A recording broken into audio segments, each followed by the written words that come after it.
Listo, recuerden que les he pedido siempre un favor. Como yo abro toda mi pantalla, entonces a veces los chats no los veo. Si tienen alguna pregunta o algunas cosas que decir que sea importante para la clase, pueden interrumpir sin ningún problema. A veces me escriben por el chat y cuando me doy cuenta ya ha pasado. ¿Listo? Entonces, ¿qué hacen las vías somatosensitivas, muchachos? Transmiten información desde las estructuras que reciben la información sensitiva al sistema nervioso central. Entonces lo hacen desde los receptores sensitivos que se llaman somáticos hacia el área de la corteza cerebral que se llama así el área somatosensitiva. Esa área es el área sensitiva primaria y llevan información no solo a la corteza cerebral, sino también hacia el cerebelo. Las vías a la corteza consisten en miles de grupos de 3 neuronas que se van a clasificar como neuronas de primer orden, de segundo orden y de tercer orden. Entonces, ¿qué quiere decir eso? Perdón. Las neuronas de primer orden son aquellas neuronas que van a llevar los impulsos desde el receptor somático hacia el tronco encefálico o hacia la médula espinal. Es decir, la que comunican el receptor sensitivo con el sistema nervioso central. Ahí en el sistema nervioso central se establecen las neuronas de segundo orden, que llevan impulsos, ya sea desde el tallo encefálico o la médula espinal hasta el tálamo. Recuerden esta cosa que es una cosa así grande como una catedral, muchachos. El tálamo es la principal vía de relevo sensitivo que tenemos en el sistema nervioso central. Todas las sensaciones pasan por el tálamo, excepto la olfacción. Y hay unas neuronas que se llaman neuronas de tercer orden que llevan impulsos desde el tálamo hacia el área somatosensitiva. A esta área la podemos llamar corteza somatosensitiva. ¿Listo? Que están en el mismo lado. Entonces, ¿cómo ascienden los impulsos sensitivos? Los impulsos sensitivos van a llegar a lo largo de 3 vías generales. Una vía se va a llamar la vía de la columna dorsal y del lenisco medio o medial.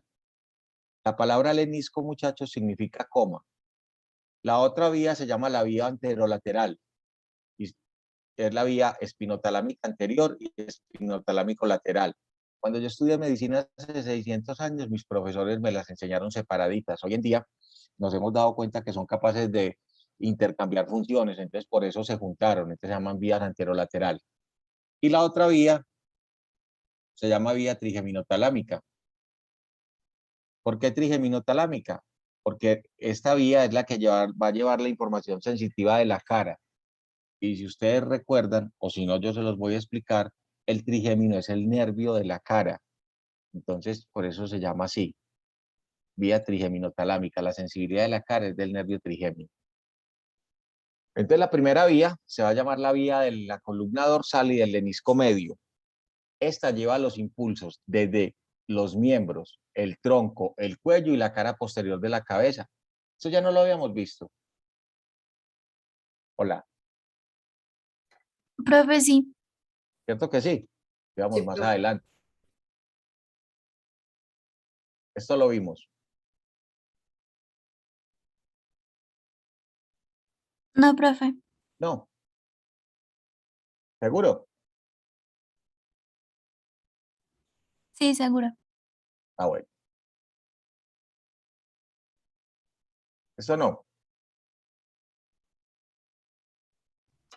No, profe. No.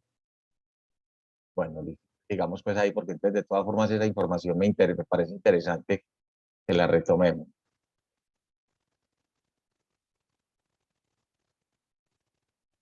Entonces, la vía del lenisco medio va a traer la información de los miembros, el tronco, el cuello y la cara posterior de la cabeza, porque la cara anterior de la cabeza es la cara. Recuerden que esa va a través del trigémino. Entonces, las vías llegan, estas vías que transmiten dolor, frío, calor y prurito y cosquilleo, vienen por el cordón posterior, se decusan y suben por el lado contrario. Pasan por el mesencéfalo y llegan al tálamo. Y del tálamo llegan a la corteza. Entonces, esta es la vía que acabamos de mencionar como la vía anterolateral o espinotalámica. La otra era la vía de la columna dorsal o del lenisco medio, que ustedes ven que esta cuando llega, lo que hace es irse por el mismo lado y solo se decusa en el tallo cerebral. Recuerdan que decusar es pasarse, entonces se pasa para el lado, llega al tálamo y el tálamo vuelve y llega a la corteza sensitiva. Entonces, esta es la primera vía. Lo que pasa es que me adelanté de la otra. Y la otra es la vía trigeminotalámica, que dijimos que es la que lleva los impulsos de las sensaciones táctiles, térmicas y de dolor desde la cavidad nasal, la boca y los dientes, realmente desde la cara. Y los impulsos somatosensitivos van a llegar al cerebelo por unas vías que se llaman vías espinocerebelosas, de la médula espinal al cerebelo. Estas vías tienen que ver con la propiocepción. Bueno, entonces a donde llega esta información, muchachos, es un área específica de la corteza. Y a esa área específica se le va a llamar la circunvolución postcentral. Está sobre el lóbulo parietal. Y son los sitios en donde está la sensibilidad primaria, es decir, allá llega toda la información sensitiva de cada parte del cuerpo, excepto lo de la cara, que miramos que va a ser un poquitico diferente, pues excepto lo de la cara no, la cara va a tener una localización topográfica un poquito diferente. Cada región del cuerpo, muchachos, recibe estímulos aferentes desde distintas partes del cuerpo, pero recuerden, siempre del lado opuesto, porque yo les mostré que las vías se decusaban, unas en el momento de llegar, otras en el momento más arriba. Entonces, podemos entrar a alguien. Entonces, nosotros vamos a tener esta área. Esta cuestión se llama el homúnculo.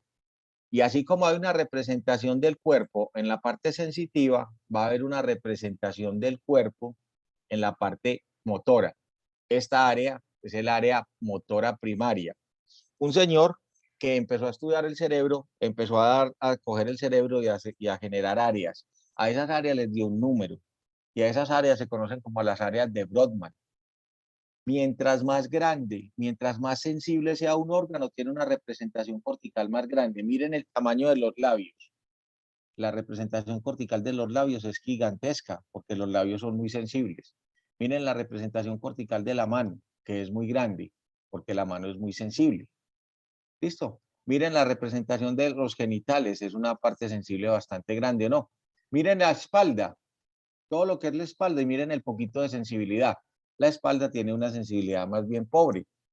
Entonces, esa área va a estar localizada en una estructura del cerebro que se llama el giro postcentral. Recuerden que el giro queda determinado entre dos hundidos, entre dos hendiduras. Entonces, hay una hendidura media que se llama eh, la fisura central y otra que está por detrás que se llama la fisura precentral. Entonces hay una precentral y una postcentral. Entonces estos espacios se van a llamar los giros. Y entonces este giro se va a llamar el postcentral porque está detrás de la fisura central o la de Rolando. Recuerden que mientras más sensible sea un órgano, tiene mayor área cortical. Entonces, la proporcionalidad va a depender al número de receptores sensitivos. Si un área es muy sensitiva, pues muy sensible, tiene muchos receptores. También es cierto que algunas conductas pueden mejorar el área de sensibilidad. Es decir, es muy probable que una persona ciega mejore notablemente la sensibilidad de sus dedos porque esa persona lee el lenguaje braille y entonces va a tener un área más grande de la sensibilidad de los dedos. Así como hay área sensitiva, voy a meter de una vez el área motora. El área motora se encuentra en la circunvolución, que es el espacio, pero es precentral. Entonces, por delante, muchachos, esto es una cosa grande. Yo quiero que ustedes le pongan cuidado a esto. Está la fisura media, o de Rolando. Por delante está la fisura precentral y la otra está postcentral. Entonces, aquí quedan unos espacios. Este espacio se llamará la circunvolución precentral y este espacio se llamará la circunvolución postcentral. Aquí está el área motora y aquí está el área sensitiva. Recuerden que los carros, la mayoría de los carros tienen el motor adelante, que es una mnemotecnia con la que yo me aprendí esto. El área sensitiva tiene unas áreas de Brodmann, que las describió, como el área 1, el área 2 y el área 3. Entonces, es el área 312. Y el área motora es el área 4. porque Brodmann empezó a estudiar el cerebro cortando a ambos lados de la fisura media. Siempre, igual que en la mano, igual que en la parte sensitiva, si una parte del cuerpo tiene músculos que tienen mucha inervación, el área motora va a ser muy grande. Entonces, miren el tamaño de la mano. Si ustedes se ponen a pensar, muchachos, los músculos de la mano son muy precisos, entonces tienen muchas neuronas motoras, entonces por lo tanto la representación cortical motora también es muy grande. La cara, la representación cortical es muy grande porque los músculos de la mímica facial son muy utilizados. Entonces, mientras más unidades motoras, mientras más específico sea el músculo, mientras más fino sea el músculo, tiene un área cortical más grande. Entonces, por ejemplo, ustedes ven aquí el área motora de la vocalización. Cuando nosotros generamos fonemas, movemos una cantidad de músculos gigantesca. Entonces, por eso el área de la vocalización es bastante grande. Entonces, aquí tenemos una comparación desde el área sensitiva, la área somatosensorial primaria, que es el área 312 de Brodmann, y el área motora, que es el área 4 de Brodmann. Entonces, miren y verá que tiene más o menos cierta representación, porque generalmente cuando una zona es muy sensible, es que también es muy motriz. Entonces, ahí miren que hay como cierta correspondencia. No siempre en todos, ustedes comparan los labios son bastante sensibles, pero miren que aquí la motricidad de los labios es más bien poca. Este es el mismo dibujo, solo que en inglés, perdonen ahí. Y entonces, volvemos a las vías. Yo aprovecho para meter la parte motora porque me parece muy interesante establecer la comparación, ¿cierto? Que todo el mundo sepa para dónde vamos y qué estamos comparando. Ya hablamos de las vías que iban, ¿cierto? De la médula a la corteza, ¿cierto? Y ahora vamos a hablar de las vías que van de la médula, o sea, de la espina, al cerebelo, y son la vía espinocerebelosa posterior y la vía espinocerebelosa anterior. Estas vías, muchachos, transmiten lo que se llama la propiocepción al cerebelo. ¿Qué es la propiocepción? La percepción que yo tengo de mi cuerpo. Esta propiocepción, muchachos, es una propiocepción que es involuntaria. Todos mis músculos, todas mis articulaciones le mandan información a mi cerebelo de cómo está pues, cada uno de mis músculos y cada una de mis articulaciones para que sepan qué tan estirados, qué tan contraídos están, y eso me permite entender la posición que tengo en mi cuerpo. Por eso la información propioceptiva llega al cerebelo a través de la vía espinocerebelosa anterior y espinocerebelosa posterior. Estas vías son fundamentales, muchachos, porque si yo sé cómo está mi cuerpo, entonces sé cómo me tengo que mover. Entonces es fundamental para la postura, para el equilibrio y para la coordinación de los movimientos especializados. Entonces se van a dar cuenta, ahorita que veamos cerebelo, que cuando se daña el cerebelo, el paciente tiene una descoordinación gigantesca, que ahorita la voy a mostrar en detalle. Bueno, estos son un resumen de las vías. Se los dejo pues para que le den una miradita a cada uno de los fascículos. Espinotalámico, trigeminotalámico, espinocerebeloso, anterior y posterior. Y aquí una correlación clínica es que en el siglo XVIII decían que si no le temes a Dios, temele a la sífilis. La sífilis es causada por una bacteria que se llama el treponema pálido. Hoy en día tratar una sífilis es de las cosas más sencillas, inclusive los pacientes ni siquiera van donde uno, ya los pacientes que les da sífilis saben que con tomar ciprofloxacina 500 miligramos cada 12 horas por 3 días, con eso se les quita, que los pacientes ya ni siquiera van, pero en el siglo XVIII no había tratamiento para la sífilis, entonces la sífilis iba evolucionando, sífilis primaria, sífilis secundaria y sífilis terciaria. La sífilis terciaria podría causar o causa daños neurológicos, y una de las daños neurológicos que generaba la sífilis es que dañaba los cordones posteriores de la médula, que llevan la sensibilidad. Entonces los pacientes, al comprometerse los cordones posteriores, se comprometían los tractos espinocerebelosos posteriores y las raíces posteriores. Entonces los pacientes perdían las sensaciones somáticas y la marcha de la persona se vuelve incoordinada y espasmódica, porque los impulsos propioceptivos no llegan al cerebelo, entonces el cerebelo no sabe cómo están los músculos. Entonces la marcha se hace descoordinada y a eso se le conocía como tabes dorsal. ¿Listo? Que produce una marcha en forma de pato. Miren acá, Estos son nuevamente pues las vías principales. Esta es la receptores de la posición de las extremidades, discriminación del tacto fino y presión. Vienen, suben por el mismo lado, se decusan en el bulbo raquídeo, llegan al lenisco medio, suben por la vía leniscal, llegan al tálamo y luego van a la corteza somestésica o sensitiva del cuerpo, es lo mismo que está en la circunvolución postcentral. Estas sensaciones se llaman sensaciones discriminativas de tacto fino y presión. Las del dolor y temperatura, porque calor y frío no son otra cosa que temperatura, muchachos. Entonces él viene por el cordón posterior, se decusa y sube por el otro lado. Realmente aquí hay un pequeño error que creo que se los había mencionado, es que cuando la vía del tacto y dolor llega, sube 2 niveles y luego ahí sí se cruza. Eso les va a permitir entender algunas manifestaciones que ocurren en los pacientes con sección medular. Bueno, estas son las mismas vías. Vamos a saltar esto pues. Y vean muchachos, estos cuadritos yo casi que los monté en la presentación para ustedes, porque son el resumen de las vías que hemos visto. Estas son las principales vías ascendentes. Toda la vía que sea ascendente es sensitiva. Y entonces aquí están todas las vías, muchachos. Lo que ustedes se tienen que saber, no la neurona de primer orden, sino que ustedes se tienen que saber qué hace el fascículo, qué sensibilidad transmite, cómo se llama el fascículo, qué sensibilidad transmite y dónde se decusa. Porque la decusación le dice a uno, no puede entender por qué una lesión de un lado produce manifestación en el lado contralateral. Entonces, esta es las vías ascendentes sensitivas. Este también es otro cuadro sacado de otro libro, también muy similar. Y entonces, así como hay vías ascendentes, que son vías sensitivas, deben haber vías descendentes. Entonces, entre las vías descendentes, ¿qué tipo deben ser?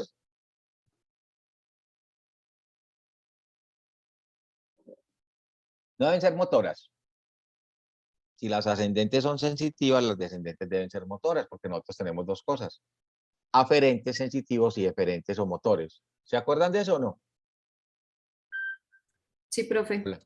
Bueno, entonces las vías descendentes del sistema nervioso central, las principales, que son las que yo les voy a mostrar humildemente, son las vías que van de la corteza a la espina, a la médula espinal. Entonces se llaman corticoespinales. Y luego se les da el apellido por donde van, lateral y anterior. Estas vías lo que hacen es regular la contracción de los músculos voluntarios. Las señales nerviosas se originan en la corteza que yo les mostré ahorita, donde está el homúnculo. ¿Listo? Y transportan órdenes motoras hacia la médula espinal. Entonces, como transportan órdenes motoras hacia la médula espinal, entonces hay unas neuronas arriba y unas neuronas abajo. Anote esto que se lo voy a preguntar seguro. Neurona motora superior y neurona motora inferior. Síndrome de neurona motora superior y síndrome de neurona motora inferior. Eso se lo voy a preguntar casi seguro. ¿Listo? Entonces póngame pues cuidado.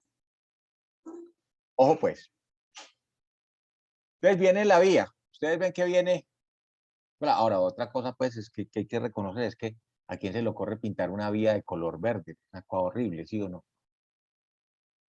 Pintado pues, rojito o azul se hubiera visto muy bonito. Entonces miren, viene de la corteza, pasa por el mesencéfalo. Si ustedes tienen imaginación, el mesencéfalo es como Mickey Mouse. Vean las orejitas de Mickey Mouse, vean los ojitos de Mickey Mouse y vean la boquita de Mickey Mouse. Entonces el mesencéfalo, nosotros decimos que es Mickey Mouse al revés. Entonces aquí pasan por esta estructura que se llama el pedúnculo cerebral. Cuando ustedes ven, esta es la vía, pasa por este espacio que está al lado del tálamo, eso se conoce como la cápsula interna, esto por donde está pasando, cápsula interna, baja y llega aquí a la pirámide vulvar. Miren muchachos lo que hacen la pirámide vulvar. Vienen aquí las fibras y la mayoría deciden hacer esto, pasarse para el otro lado y ya llegan a la médula espinal. Entonces la decusación ocurre en las pirámides del bulbo raquídeo. Hay unas que no se decusan y siguen derechito, unas muy poquitas, pero estas que no se decusan se van. Y miren lo que pasa. Cuando esta llega a la neurona motora, esta de este lado, que venía por este lado, se vuelve a cruzar para encontrarse con esta. Es decir, Estas dos vías terminan sobre las mismas neuronas del mismo lado, o sea, del lado contralateral. Solo que unas se decusan arriba, a nivel del bulbo raquídeo, y otras se decusan abajo, pero siempre llegan a la misma neurona motora. Entonces, eso establece unas vías que son muy importantes. Y aquí está la neurona que da la orden para que se muevan. Esta neurona se va a llamar NMS, neurona motora superior. Viene la información, ¿sí o no? Se pasa para el otro lado. Y entonces llega aquí a la neurona motora de la médula espinal, que va a ser la neurona motora inferior. Entonces, la neurona motora superior le dice a la neurona motora inferior, oiga, dígale al músculo que se mueva. Entonces, a nosotros como profesionales de la salud nos interesa mucho saber si el daño, esta es otra cosa fija pues de preguntas, si el daño fue aquí, aquí, aquí, aquí, aquí, aquí, aquí o aquí o aquí, es un daño de neurona motora superior. Si el daño es aquí, es un daño de neurona motora inferior. Ambos tienen explicaciones e interpretaciones clínicas diferentes que se las voy a enseñar. Entonces, de aquí se originan las órdenes motoras. Este es el que le dice a uno, mueva el pie, mueva la mano. Una de las cosas que más nos preocupa a nosotros es la atención del parto, la calidad de atención del parto. Recuerden esto, que no lo digo por quedar bien, lo digo porque es la verdad. Un sistema de salud serio lo que hace es propugnar la buena atención al binomio madre-hijo. O sea, el paciente más importante en un sistema de salud es una mujer embarazada, que ese es un tesoro. Entonces resulta, muchachos, que si hay una mala atención del parto, a veces los bebés se demoran mucho por salir, se demoran mucho en el trabajo de parto porque se es mal atendido, la paciente de pronto no va al lugar adecuado, y entonces, si hay mucho tiempo en el canal del parto, se puede generar isquemia a nivel del sistema nervioso central, y entonces se muere un pedazo del cerebro del bebé. Eso es lo que ustedes van a conocer como una parálisis cerebral. La parálisis cerebral daña la neurona motora superior, entonces produce un síndrome que se llama de neurona motora superior. Tengan paciencia que ya se los voy a mostrar. Entonces, esto es la vía. Entonces, miren, aquí está la representación del homúnculo motor. Entonces, si yo voy a mover el dedo, la orden sale desde aquí y viene por acá, y entonces hay unas vías que se cruzan y se llama la decusación de las pirámides del bulbo. Y entonces, como nosotros vimos vías somatosensitivas, ahora vamos a retomar las vías somatomotoras. Y entonces, aquí, ahí tienen alguna pregunta. ¿He sido claro? Hola. Hola, ¿están ahí? ¿O duermen? Sí, profe. Sí, profe. ¿Tienen alguna pregunta? ¿He sido claro o no he sido claro? Sí, profe.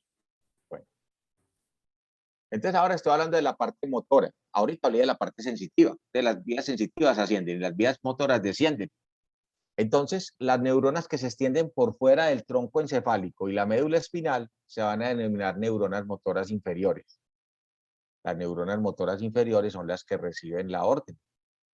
Entonces, la neurona motora inferior va a inervar los músculos esqueléticos de la cara y de la cabeza a través de los pares craneales.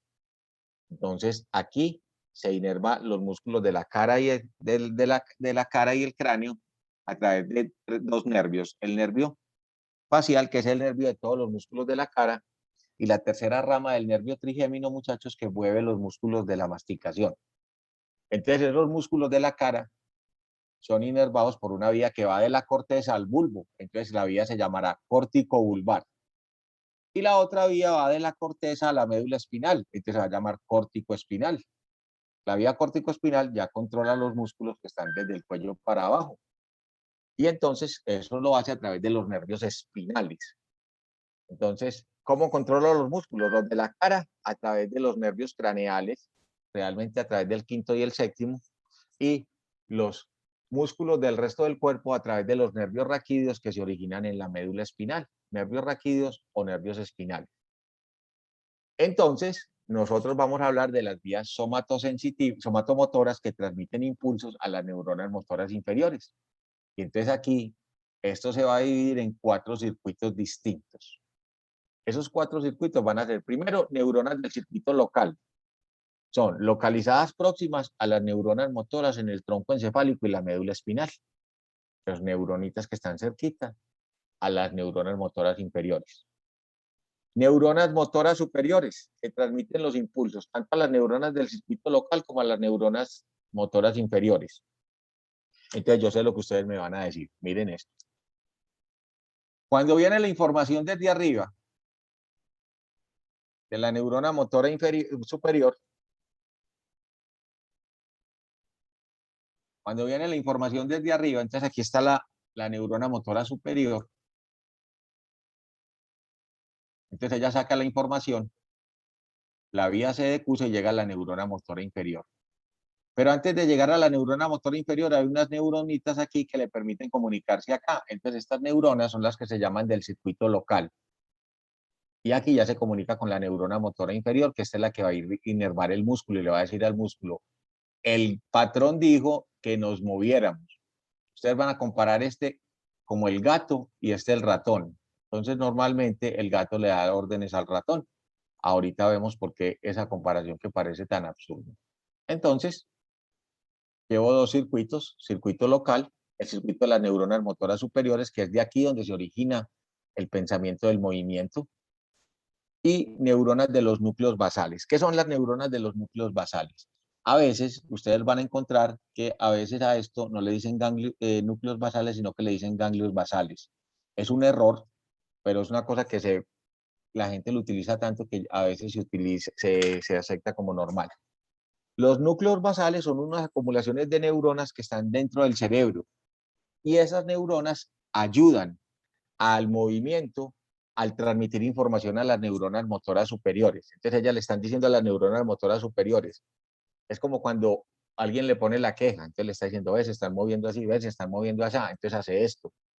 Cuando los núcleos basales se dañan, los movimientos se alteran y es por eso que los daños de los núcleos de la base producen las enfermedades del movimiento. Yo estoy seguro que ustedes casi conocen una que es muy frecuente, que es el Parkinson, que se conoce también como parálisis agitante. La parálisis agitante o enfermedad de Parkinson es un daño de los núcleos basales. Hay otras enfermedades como la corea, la tetosis, que son enfermedades que generan daños en esos núcleos basales y los pacientes tienen movimientos muy graves. Aparte de la sección medular, que es una cosa que a mí me parece dramática, me parece complejísima y difícil de manejar, aparte de la sección medular, yo pensaría que después de las enfermedades de sección medular, las enfermedades de los núcleos basales generan un gran impacto en la calidad del paciente. Vean, muchachos, esas personas no pueden ni siquiera a veces coger la cuchara para llevarse la comida a la boca. Entonces tiene una calidad de vida horrible.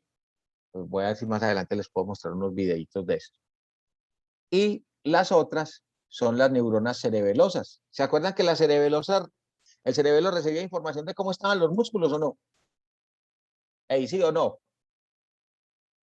Hola.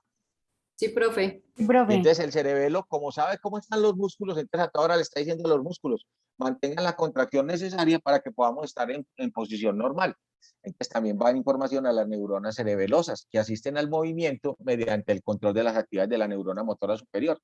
Entonces la neurona motora superior va a recibir información de los núcleos basales e información del cerebelo y luego de aquí le va a dar la información a la neurona motora inferior para que se produzca el movimiento que yo necesito, el movimiento adecuado. Esa coordinación del movimiento es muy compleja. Listo. De la neurona motora superior se extienden a la neurona motora inferior por 2 tipos de vías. Entonces, la información del patrón del gato le llega al ratón a través de 2 vías. Unas vías que llaman motoras directas. Transmiten señales a las neuronas motoras inferiores desde la corteza cerebral, o sea, desde donde están ellas. Recuerden que las neuronas motoras superiores están en la corteza motora, en el homúnculo motor. Y luego vienen lo que se llaman las vías motoras indirectas.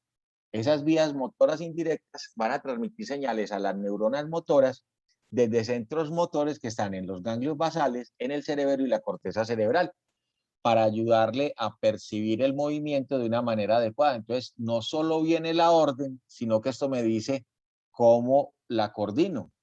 Entonces, por eso estos son vías motoras indirectas que me ayudan a coordinar el movimiento. Cuando alguno de estos se daña, yo entro en coordinación. Entonces, ya vimos los núcleos, las enfermedades de los núcleos basales y las enfermedades cerebelosas. Entonces, hay dos vías motoras directas que son utilizadas para el movimiento voluntario. La primera vía se llama de la corteza a la médula espinal, entonces la corticoespinal, que forma dos tractos, corticoespinal lateral y corticoespinal anterior. ¿Listo? Tracto corticoespinal lateral y corticoespinal anterior. Tracto corticoespinal lateral y tracto corticoespinal anterior. Entonces, esas son lo que estoy mostrando. Entonces, y la otra vía va de la corteza al bulbo, entonces se llama corticobulbar, porque va de la corteza al bulbo raquídeo. Este control de la corteza al bulbo raquídeo, ahí se controlan el nervio 5 y el nervio 7, que son los nervios que van a controlar la parte motora de la cara, los músculos de la mímica facial a través del séptimo par o facial y los músculos de la masticación a través de la tercera rama del nervio trigémino, que es la rama mandibular. Entonces, estas son las dos vías directas para el movimiento. Entonces, yo dije, hay unas vías motoras directas, acabo de mostrarlas. ¿Listo? Y hay unas vías motoras indirectas.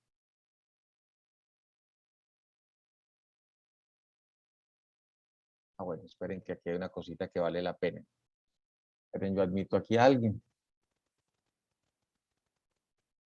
Entonces, ¿qué hacen las neuronas motoras inferiores, muchachos? Reciben toda la información de la parte directa y de la parte indirecta, de la corteza cerebral, de la vía corticoespinal, de la información de los núcleos basales y del cerebelo. Y entonces ellas reciben toda la información y luego le dicen al músculo que se mueva según mis necesidades. Entonces como a ella llega toda la información, todas las neuronas motoras reciben toda la información, entonces a esas neuronas motoras se les dice vía final común del estímulo motor.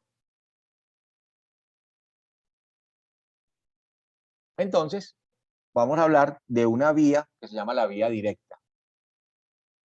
Esa vía directa se va a constituir lo que se llama la vía piramidal. Voy a mostrar cómo se constituye esa vía piramidal que hace parte de esa vía córtico-espinal. Se dice que más o menos 1 millón de neuronas motoras superiores están en la corteza cerebral. Los axones de las neuronas motoras van a formar esta estructura. Esto que está aquí. Como los axones pasan por acá, aquí están los cuerpos neuronales, por eso es que la sustancia es gris.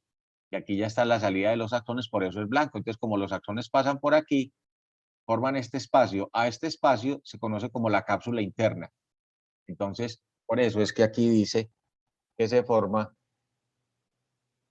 la cápsula interna en el cerebro y luego van a formar las pirámides en el bulbo raquídeo. Entonces me voy a devolver. Pirámides del bulbo raquídeo. ¿Qué es eso? Miren, muchachos, cuando la vía viene por aquí, yo admito otra persona. Cuando la vía viene por aquí, se va por la parte anterior del bulbo y el bulbo tiene unas dilataciones que son así. Esas dilataciones se llaman pirámides. Entonces miren aquí dice pirámides. Aquí está cortada y aquí se ve completa la pirámide. Entonces, como esta vía, que es esta vía que ustedes están viendo, que es la que se decusó, la que se separó, aquí todavía no se ha decusado, y dije un error, no se ha decusado, aquí está la vía piramidal, entonces a esta vía se le va a llamar vía piramidal. Y la que no pase por la pirámide, ¿cómo se va a llamar? Extrapiramidal. Entonces yo voy a tener una vía piramidal que va a estar relacionada con el movimiento y una vía que se va a llamar la vía extrapiramidal que va a estar relacionada con la coordinación y con la postura. Entonces me vuelvo para acá, me tuve que volver porque esa está muy bonita. Entonces, el 90% de las fibras de la vía que se está originando desde arriba se decusan en la médula espinal, en las pirámides del bulbo raquídeo. Y termina sobre las interneuronas, que son las neuronas que hablamos aquí. Estas interneuronas son estas neuronas, perdonen que me esté devolviendo tanto, pero quiero que esto quede muy claro. que son las neuronas del circuito local, las interneuronas. Entonces esas interneuronas, que es la que siguen aquí, en esta vía, terminan sobre las interneuronas que hacen sinapsis en las neuronas motoras inferiores. ¿En dónde los hacen? Si es en la cara, en los núcleos de los nervios craneales. Y si es en la médula espinal, aquí dice cuernos, nosotros no utilizamos la palabra cuernos, nosotros decimos astas anteriores. ¿Se acuerdan que en la médula espinal las astas anteriores son motoras y las astas posteriores son sensitivas? Y entonces aquí llega la información a la neurona motora inferior y ella recibe toda la información y de ahí sale la información para decirle al músculo que se contraiga o no se contraiga, dependiendo de la información que le llegue. Entonces es la vía final común. Entonces por eso nosotros hablamos de la vía piramidal. Entonces pónganle cuidado a esto. Voy a hablar de la vía piramidal. Los tractos se llaman corticoespinales laterales. Pues vienen por aquí, aquí se decusó. Y esto es lo que forma la pirámide. ¿Listo? Entonces este tracto corticoespinal lateral viene de la corteza, viene por los pedúnculos cerebelosos, el 90% se decusan en la médula y forman la columna lateral. Entonces esto es el tracto corticoespinal lateral. Este tracto corticoespinal lateral es el que va a controlar los movimientos finos. Generalmente los movimientos más finos están a nivel de las manos y de los pies. Entonces vinieron los tractos corticoespinales laterales. Este que ustedes ven no se decusó, sino que siguió derechito. Y entonces este tracto se va a llamar el corticoespinal anterior, perdonen que está en inglés. Esto es, el 90% se cruzan y el 10% no se cruzan. Entonces, este 10% que no se cruza, pero que sigue siendo parte de la vía piramidal, este 10% que no se cruza, controlan los músculos del cuello y el tronco a través de la vía córtico-vulvar y la corteza de los nervios craneales.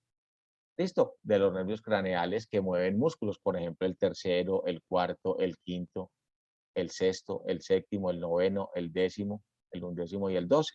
Estos son ya, estos músculos, estos pares craneales generan movimientos de los músculos. Por ejemplo, el 11 genera el movimiento del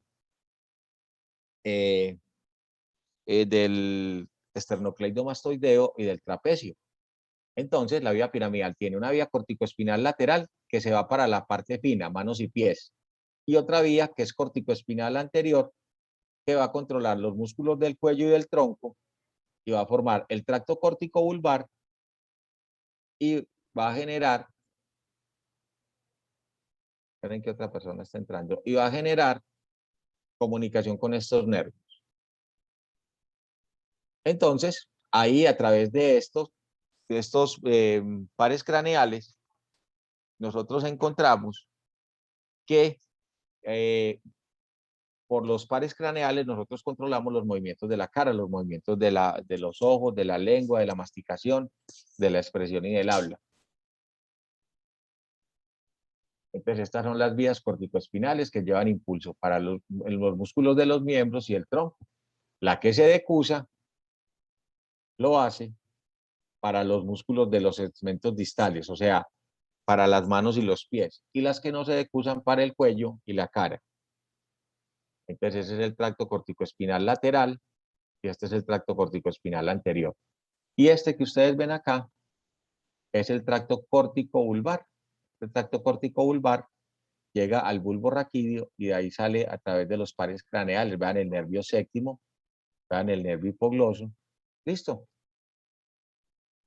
Bueno, entonces la vía córtico-vulvar muchas veces va a conducir los impulsos nerviosos para el control de los músculos esqueléticos de la cabeza. Pregunta frecuente de examen. ¿Qué hace la vía córtico-vulvar? Perdón, córtico-vulvar conduce los impulsos nerviosos para el control de los músculos esqueléticos de la cabeza. Entonces, aquí hay una enfermedad, se las menciono simplemente, que es la esclerosis lateral amniotrófica. Esta esclerosis lateral amniotrófica es la enfermedad que sufrió ese señor que era un físico muy famoso y que se murió el año pasado o el antepasado, que es Stephen Hawking.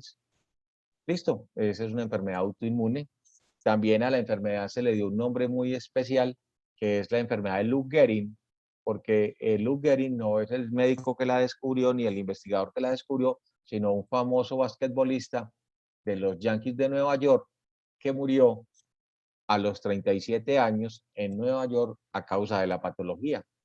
Cuando él empezó con la enfermedad, los compañeros pensaron, cuando estaban entrenando, que el tipo estaba diciendo mentiras, porque llegó siendo muy descoordinado y después se murió de eso. Era un basquetbolista excelente, un beisbolista excelente. La muerte ocurre muy rápido en la mayoría de los pacientes. Ese señor Stephen Hawking vivió muchísimo tiempo, pues porque el señor tenía una gran cantidad de dinero, entonces él se hizo varias cirugías, le pusieron ventiladores, y entonces eh, hace que la sobrevida fuera mejor. También se están utilizando unos medicamentos, el que me acuerdo se llama, creo que Riluzol o Rifusol, no me acuerdo bien, Riluzol. Ese Riluzol lo que hace es disminuir la liberación del aminoácido excitador, listo, que es el ácido glutámico, entonces disminuye el daño neuronal. Bueno, entonces yo acabo de mostrar la vía motora, ¿sí o no? Tracto corticoespinal anterior y tracto corticoespinal lateral. Ahora voy a hablar del sistema que está por fuera de la vía piramidal. Entonces, para que me entiendan, estos tractos, el corticoespinal lateral y el corticoespinal anterior, constituyen la vía motora, que es la vía que controla los movimientos de las manos, de los pies y del tronco. ¿Listo? Y a través del tracto corticovulvar, los de la cara, que es lo que acabé de decir. Ahora voy a hablar de vías que no van por la pirámide.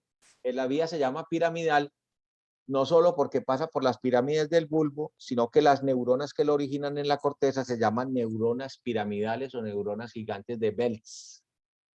Entonces, la vía motora directa es la vía piramidal y la vía motora indirecta se van a llamar tractos extrapiramidales, que están por fuera de ese tracto que acabé de mencionar.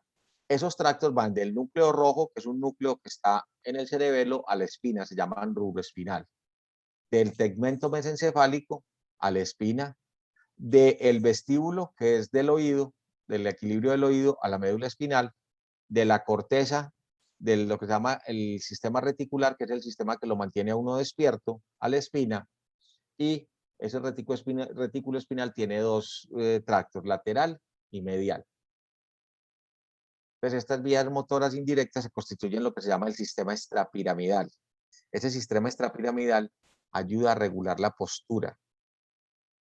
Y entonces el movimiento tiene que tener una postura. El movimiento lo hace a través de la vía piramidal y la postura se hace a través de la vía extrapiramidal. Este es nuevamente nuestro querido amigo el homúnculo cerebral. Este es el homúnculo cerebral de la corteza primaria. Cada parte del cuerpo tiene una representación cortical. Bueno, estas son las vías extrapiramidales, que las acabo de mostrar. Listo. Que son la vía rubroespinal, la tectoespinal, la vestibuloespinal y la reticuloespinal medial y lateral. Listo. Entonces, ¿qué hace la vía rubroespinal? Vamos a aprovechar este pues pequeñito. Va a transmitir los impulsos nerviosos que vienen del núcleo rojo. Al núcleo rojo llega información de la corteza cerebral y el cerebelo. Y entonces esta rubroespinal transmite informaciones a los músculos esqueléticos contralaterales que irrigan movimientos voluntarios precisos de los segmentos distales de los miembros superiores, o sea, de las manos. La vía tectoespinal transmite impulsos nerviosos desde el colículo superior a los músculos esqueléticos contralaterales que mueven mediante una acción refleja la cabeza, los ojos y el tronco en respuesta a los estímulos visuales auditivos. Póngame cuidado a esto. Vamos a suponer que uno de ustedes está a mi izquierda, está lejos a mi izquierda, entonces me grita, hey, Fabián, ¿qué hace uno cuando lo llaman? ¿Voltea la cabeza para el lado que es o no? Hey, sí me están poniendo cuidado. Profe. Entonces, cuando a mí me llama alguien, yo volteo la cabeza para el lado adecuado. Estoy hablando de gente normal, ¿sí o no? Eso tiene que ver que esta vía tectoespinal comunica o integra los movimientos de los ojos, de la cabeza y el cuello para que yo mire al lugar en donde me llaman o donde veo un estímulo. Yo estoy aquí y prenden una luz al lado del mío, entonces yo volteo hacia ese lado. Entonces, esta vía genera un movimiento muy importante. La otra vía se llama vestíbulo espinal, que transmite impulsos desde el núcleo vestibular, que este núcleo vestibular está relacionado con los movimientos de la cabeza. Y esta vía vestibular está en el oído, entonces recibe aferencias acerca de los movimientos de la cabeza desde el oído interno a los músculos homolaterales del tronco. Miren que esto se llama contralaterales, porque uno voltea la cabeza para el otro lado. ¿Listo? Y entonces, a los homolaterales del tronco y a los segmentos proximales de los miembros para mantener la postura del equilibrio en respuesta a los movimientos de la cabeza. Cuando yo volteo la cabeza para un lado, los músculos del otro lado se tensan para que yo al mover la cabeza no me vaya a caer. Y la vía retículo-espinal, que es medial y lateral, hace lo mismo, pero lleva la información de una estructura que se llama la formación reticular. La formación reticular, muchachos, es el switch de nosotros. Este es el que nos mantiene apagados o prendidos. Cuando uno se queda dormido es que la formación reticular, que es un conjunto de neuronas que están en el tallo cerebral, se apagaron. Cuando me despierto es que ellas se encendieron. Entonces esta información, esta formación reticular, que también le dicen sistema reticular activante, activa a los músculos esqueléticos homolaterales, o sea, del mismo lado del tronco y de los segmentos proximales de los miembros para mantener la postura y regular el tono muscular. ¿Qué pasa cuando yo me quedo dormido? Los músculos se relajan o no. Y entonces a veces yo estoy quedándome dormido y relajo los músculos del cuello y se me cae la cabeza. Y al caérseme la cabeza, genera un estímulo sensitivo que me despierta. Bueno, vamos a hablar de parálisis muscular desde el punto de vista de nervioso. Entonces nosotros hablamos de dos parálisis, parálisis flácida y parálisis espástica. La parálisis flácida es que yo toco el músculo y se siente como un trapo. Y la parálisis espástica es que yo toco el músculo y se siente duro. Siempre que haya daño nervioso, sin importar si es de la neurona motora superior y de la neurona motora inferior, a largo plazo va a haber atrofia muscular, porque el músculo que no se mueve se atrofia. Entonces, ese es el primer elemento. El segundo, entonces vamos a decir que es una parálisis flácida. La parálisis flácida está relacionada con daños de la neurona motora inferior. El paciente no tiene movimiento voluntario en el mismo lado del daño, es decir, es ipsilateral, no hay reflejos, listo, y hay disminución del tono muscular. Esto de cojera muscular y flácida no me interesa, solamente hablar de lo flácido. Entonces voy a decir lo siguiente. Aquí está el cerebro. Un hemisferio y otro hemisferio. Esto que estoy pintando aquí es la médula. Entonces la neurona motora superior viene, da la orden, se decusa, llega a la neurona motora inferior y esta neurona motora inferior inerva el músculo. ¿Listo? Entonces aquí está la neurona motora superior y aquí está la neurona motora inferior. Si la neurona motora inferior se daña, entonces quiere decir que a pesar de que la neurona motora superior le diga a la inferior que lo mueva, el músculo no se mueve. La neurona motora superior se comunica con el músculo a través de una sinapsis típica, que es lo que se conoce, muchachos, como una unión mioneural o la placa motora. Cuando la neurona motora estimula el músculo, libera un neurotransmisor. El neurotransmisor es la acetilcolina, que es el éster acetilo de la colina. Para que el músculo se mueva, se libera la acetilcolina y se produce la contracción muscular, que es una cosa que ustedes deben haber visto con Jorge, pues me imagino. Resulta que cuando la neurona motora inferior está buena, a pesar de que yo no me esté contrayendo, la neurona motora superior libera unos pedacitos, unos poquitos de acetilcolina para que el músculo se mantenga un poquitico contraído, y eso es lo que se llama el tono muscular. Mientras más fuerte sea el músculo, mayor tono muscular tiene. Me explico. Si usted le toca el bíceps a un levantador de pesas, eso es una cosa toda dura. Si usted me toca el bíceps a mí, eso es todo flácido. A pesar de que mi músculo está bueno y a pesar de que el músculo del pesista está bueno. Es que la neurona motora libera pequeñas cantidades de acetilcolina para que el músculo se mantenga. Entonces, este es el músculo. El músculo, cuando lo estiran, él se contrae. Entonces, esto que voy a dibujar aquí es la parte sensitiva del músculo, esta que he dibujado aquí, y llega a la médula espinal y se comunica aquí con la neurona motora. Cuando yo le pego con el martillo, viene el estímulo aferente por aquí, la información sensitiva. Entonces el músculo dice, me pegaron con el martillo. Cuando yo le pego con el martillo, el músculo cree que lo extendieron. Y el músculo siempre que lo extienden se contrae. Entonces miren lo que va a hacer. Le pego con el martillo, viene la información a la médula y desde la misma médula se comunica con la neurona motora de este lado y le dice, ahí contraete que nos pegaron. Eso es lo que se llama el reflejo osteotendinoso.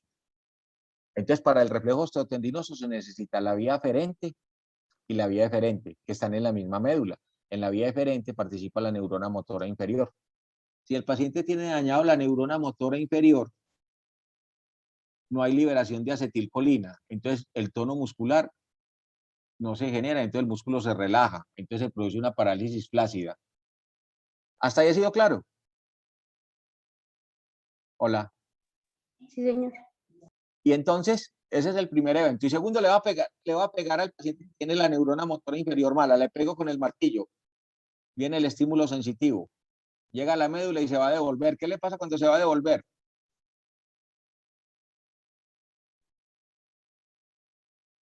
La neurona motora está mala. Entonces, ¿qué pasa con el reflejo? Para que se dé el reflejo, tiene que estar la vía aferente y la vía eferente buena. Aquí está interrumpida la vía eferente. Entonces, si lo doy con el martillo, ¿qué pasa? ¿Se contrae o no se contrae? No se contrae, profe. Entonces, esa es otra característica de lesión de la neurona motora inferior.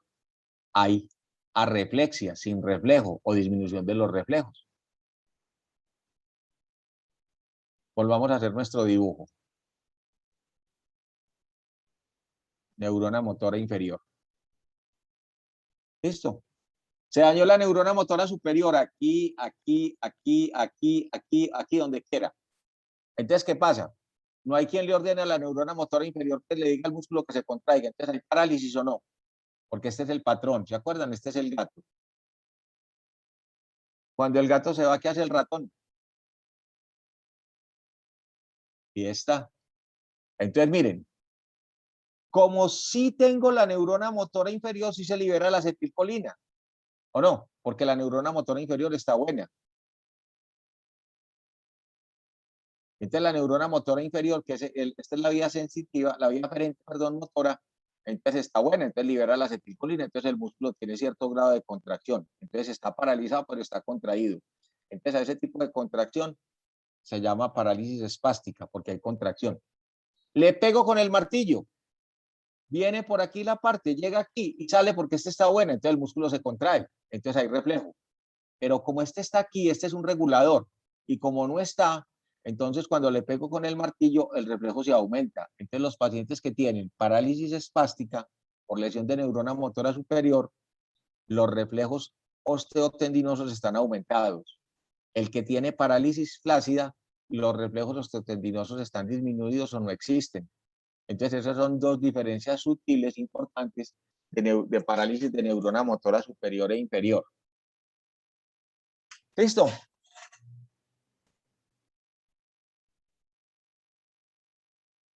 Y entonces, aquí viene el otro cuadrito, que es, ahorita les dejé el motor, el sensitivo, ahora este es el motor.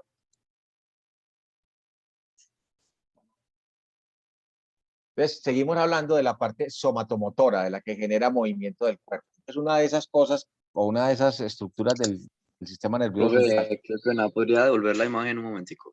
Claro. Gracias.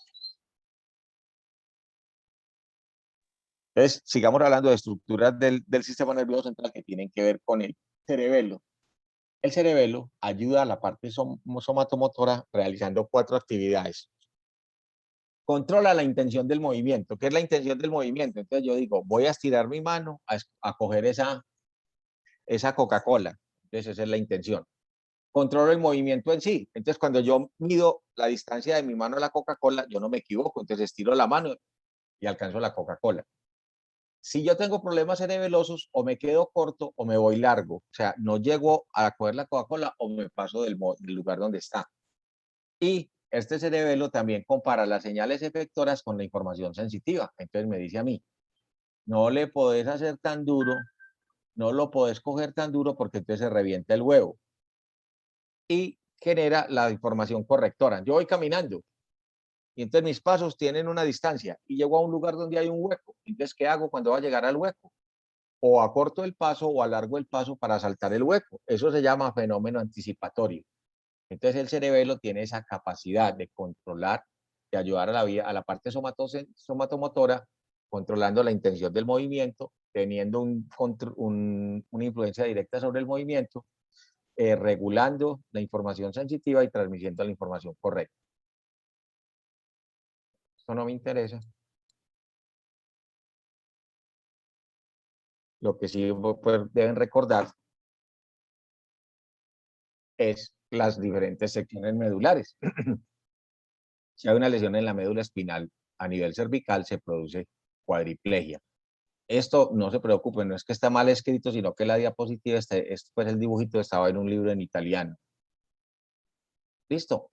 Y las lesiones aquí, a nivel de la columna torácica, se produce paraplegia. Listo. Si es en la parte inferior, también se sigue produciendo paraplegia, pero el compromiso sensitivo es más inferior. Bueno.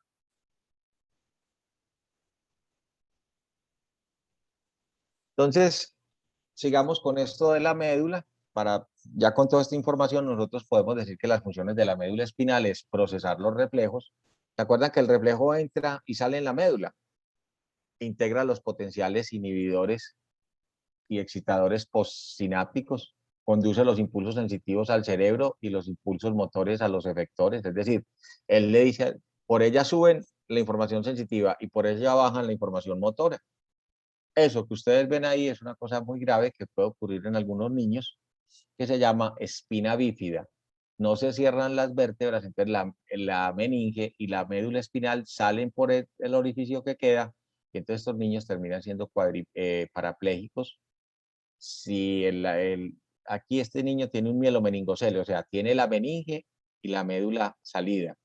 A veces, algunos son muy afortunados y solo se les sale la meninge, y esos pacientes pueden tener un mejor pronóstico. ¿Qué estructuras protegen a la médula? Pues obviamente la médula está metida en el canal vertebral. El canal vertebral es bastante fuerte, está lleno de músculos, de ligamentos y obviamente la parte ósea, que la función es proteger la médula. Pero a veces, si el trauma tiene una cinemática importante, pues la lesión de las vértebras frecuentemente lesiona la médula espinal. De ahí que cuando ustedes llegan a un accidente, ustedes lo primero que hacen es asegurar que ese paciente no genere movimientos inadecuados sobre la columna, porque uno podría tener eventualmente una fractura de columna sin lesión medular.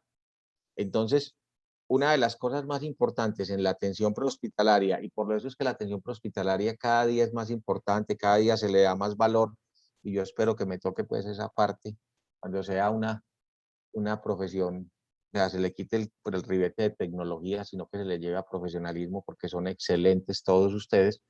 Entonces, una de las cosas que es más importante que hace una PH es que la atención del lugar del evento, si a uno lo atiende una persona que sepa, puede evitar que una fractura de columna vertebral termine en una sección medular. Esas cosas que les enseñan los muchachos, Juan Guillermo, el profe de urgencias, de transportar a los pacientes en cuestiones rígidas, poner collares, todas esas cosas, lo que está haciendo es protegiendo la médula espinal para evitar que se dañe. Entonces, la médula espinal va a estar protegida por el hueso, por el tejido conectivo que la rodea, que son las meninges, y recuerden que por aquí también circula el líquido cefalorraquídeo. Bueno, esta es la médula espinal que ya se las expliqué. Y este señor es el que les mencioné ahorita, que era el famoso Stephen Hawking, que es el señor que sufrió esclerosis lateral amiotrófica. No sé si alguna vez les comenté que este señor, los físicos, así como todo un futbolista quiere ganar el Mundial de Fútbol, un ciclista quiere ganar el Tour de France, ¿sí o no? Y no sé en otros de un tenista quiere ganar Wimbledon. Todos los físicos quieren ser profesor de la Universidad de Cambridge, porque resulta que Cambridge es el lugar donde enseñó física el dios de los físicos. ¿Quién es el físico más importante de la época antigua? Que nos hacen aprender a veces las leyes de él y todo en física. ¿Se acuerdan de la ley de acción y reacción? Newton. Newton era el jefe de cátedra de física de la Universidad de Cambridge. Entonces todos los físicos quieren tener el puesto de Newton porque Newton era pues es el físico más relevante en la carrera de los físicos. Este señor es muy brillante, o fue muy brillante definitivamente, pues las teorías que él tiene son unas cosas que yo no entiendo de eso, pero los que manejan el rollo dicen que es fantástico.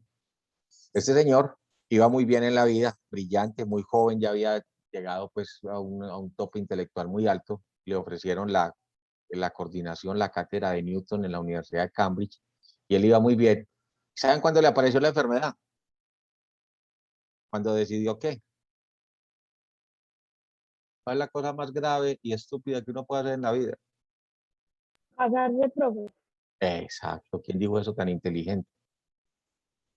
Yo, profe, casarse y tener hijos. Exacto, brillante. ¿Saben cuándo se le despertó la enfermedad? Después de que se casó. Él iba muy bien y se casó, y ahí fue de adelante, fue para atrás. Entonces tengan cuidado para que no se vayan a casar. Bueno, esa es la médula espinal. Aquí les voy a mostrar unas cositas que son importantes dentro del punto de vista de cómo se organizan anatómicamente los nervios. Entonces los nervios forman unas redes. Entonces los nervios que salen de la columna cervical forman estos nervios que se va a llamar el plexo cervical. Yo no les voy a aprender que se aprendan esto, pues. Este es el plexo braquial, que ustedes se lo aprendieron con Lina. Miren aquí una fotografía pues del plexo braquial. Y esto sí es importante que lo recuerden. Perdonen que la diapositiva me quedó en inglés, no la traduje, se me olvidó. Pero son las lesiones de la mano. Recuerden, la lesión del nervio mediano produce la mano de predicador. La lesión del nervio radial produce la mano caída. La lesión del nervio cubital ulnar produce la mano en garra. Y la lesión del nervio torácico largo produce la escápula alada. ¿Listo? ¿Quedó claro? Y la lesión del plexo inferior, del plexo braquial a la salida, produce la parálisis de Duchenne, que también se conoce como la parálisis del mesero que espera propina. Así hacen los meseros cuando están esperando la propina. ¿Listo? Bueno, entonces estos son algunas de esas cosas. Y este es el plexo lumbar. Entonces aquí luego encontramos el plexo sacrococcígeo. El plexo sacrococcígeo nos interesa mucho porque forma un nervio que desafortunadamente cada rato está implicado en lesiones porque la columna es muy móvil en esta parte y comprime raíces del nervio, que es el nervio más grande que tenemos en el cuerpo, que sale por debajo del músculo piramidal y que es el nervio ¿qué? Ciático. El nervio ciático. Esto también ya lo miramos, que son los dermatomas, que ya les dijimos para qué importancia tienen. Y estos son los reflejos. ¿Qué es un reflejo? Es una respuesta que puede ser muscular, secretora o nutritiva. Los reflejos no se controlan, son respuestas inmediatas. ¿Listo? Y se provocan por un estímulo. Un reflejo siempre tiene un órgano sensitivo, una neurona aferente, un sitio de integración en el sistema nervioso central, una neurona eferente y el músculo que ejecuta la acción. Entonces, eso constituye lo que nosotros llamamos el arco reflejo. Cuando yo le pego con el martillo, viene la información sensitiva, se integra en la médula y luego entró por la raíz posterior y sale por la raíz anterior para mover el músculo. Eso se llama el arco reflejo. ¿Por qué es tan importante para nosotros los médicos? Y cuando hablo médicos, yo pienso, y esto es filosófico y lo he dicho en 1000 escenarios, que los mejores médicos son los APH porque son los que más vidas salvan. Entonces, los que trabajamos en medicina, le damos mucha importancia al reflejo porque cuando yo le pruebo el reflejo a un paciente me está diciendo que la vía que lo lleva está buena, que el lugar que lo integra está bueno y el lugar que lo saca está bueno. Entonces eso es una información muy importante. Yo le doy un golpecito y no produce el reflejo, entonces empiezo a averiguar, ¿será malo la vía sensitiva? ¿Estará malo la médula? ¿Estará mala la neurona motora? Entonces eso es los reflejos. El órgano sensitivo del reflejo es el uso muscular. Y entonces un reflejo es una respuesta automática e involuntaria a un estímulo particular. ¿Siempre es a los músculos? No necesariamente. Si yo, por ejemplo, en este momento mencionara mango con sal y limón, pues probablemente a muchos de ustedes la boca se les vuelva agua. Pues un reflejo porque produce salivación. ¿Listo? En los niños, en los bebecitos, cuando comen inmediatamente defecan. Eso se llama un reflejo gastrocólico. O sea, no es que los reflejos solo sean los que nosotros hacemos con los martillitos, hay muchos reflejos. Cuando yo le pongo a usted una lucecita en el ojo, la pupila se contrae. En el mismo ojo se llama reflejo fotomotor y en el otro ojo se llama el reflejo consensual. Entonces, los reflejos ayudan a mantener el equilibrio del cuerpo. La sustancia gris de la médula espinal actúa como centro integrador de los reflejos espinales, de los reflejos que nosotros ponemos. Miren, yo pongo mi mano y me chuzo, inmediatamente la fibra sensitiva me da dolor, inmediatamente yo retiro la mano. Ustedes se han dado cuenta, yo pongo la mano sobre algo caliente, inmediatamente lo quito. Entonces, aquí tenemos el reflejo que casi todo el mundo maneja, aunque en semiología me imagino que es excelente profesor que ustedes tienen, es excelente persona, excelente ser humano, un maravilloso compañero y una persona que es sin igual, que es Juan Guillermo. Entonces, se les ha dicho que nosotros probamos, por ejemplo, no solo los reflejos rotulianos, sino que probamos los reflejos bicipital, tricipital, estilomastoideo, los reflejos abdominales, los reflejos premastéricos. Pero siempre la función es la misma, ver que la vía aferente está buena, el lugar integrador está bueno y la vía eferente está buena. En los recién nacidos es muy importante eso. Cuando vean semiología pediátrica, ustedes les van a dar cuenta que nosotros ensayamos poniéndole los dedos, cogiendo el dedo y doblándolo y se lo metemos a la boquita al bebecito y el bebé succiona. Los bebés nadie les explicó a ellos que tienen que succionar, pero cuando sienten algo en la boca succionan, que esa es la manera en que se alimentan. Si uno coge un bebecito de esos, lo pone sobre una sábana y jala la sábana, el bebé coge las manitos y las trata de cruzar delante de él y levanta los piecitos, que se llama un reflejo de Moro. Y hay muchos más reflejos, pues que obviamente nos quedaríamos aquí hablando todo el día de solo la parte de reflejos, pero lo que sí es importante para nosotros es que el reflejo es una evaluación de la integridad neuronal. También con Jorge van a ver que, por ejemplo, yo le pego a usted con a este martillo, entonces se contrae el cuádriceps. El cuádriceps, al contraerse, el pie se va para adelante, que es el reflejo que todos vemos. Pero cuando el cuádriceps se contrae, los músculos de la parte posterior, los isquiotibiales, se tienen que relajar, porque si este se contrae y este se contrae, entonces no se produce el movimiento. Entonces los reflejos son tan bien hechos que no solo estimulan el músculo anterior, sino que inhiben los músculos posteriores. Eso se llama inervación recíproca. El que me estimulan lo contraigo y los que se me oponen a él los relajo. Este es un estímulo doloroso, se paró en el vidrio, y este es el órgano tendinoso que genera esa información. Bueno, hay unos trastornos que a ustedes les interesa muchísimo, a ustedes no, a todos nos interesa mucho, que son las lesiones de médula de la columna vertebral, que se llama el trauma raquimedular. Pueden haber lesiones que comprometen un solo lado, un solo miembro, entonces se llaman monoplegia, y comprometen dos, paraplegia, si es medio cuerpo, hemiplegia, si son los 4 miembros, cuadriplegia. Y entonces el daño causado va a depender de cuál es el lugar del nivel de lesión de la médula espinal. Hay otras enfermedades como compresión de la médula espinal por tumores. Hay otras que es importante, que es esta, que yo creo que inclusive Lina les habla de eso mucho, yo le he oído mencionar. Esta es las vértebras. Entonces por las vértebras salen los nervios. Entonces a veces una vértebra se desplaza o se corre y comprime el nervio, que es lo que se llama una radiculopatía. Yo ya les mandé a ustedes el material de esto, ¿o no? Hola.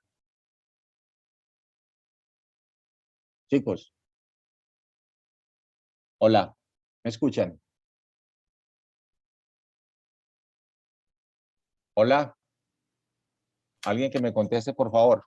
Sí, sí, profe. Ya mandé el material, ¿cierto?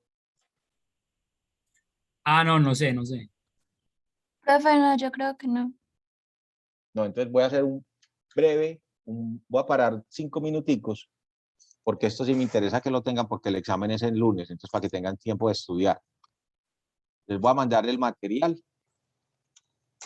Este examen tiene 2 partes, entonces, déjenme el correo ya del grupo.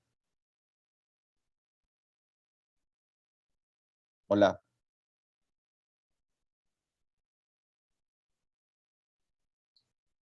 ¿Alguien me puede decir el correo del grupo? Se lo mando a alguien y se lo manda a los demás.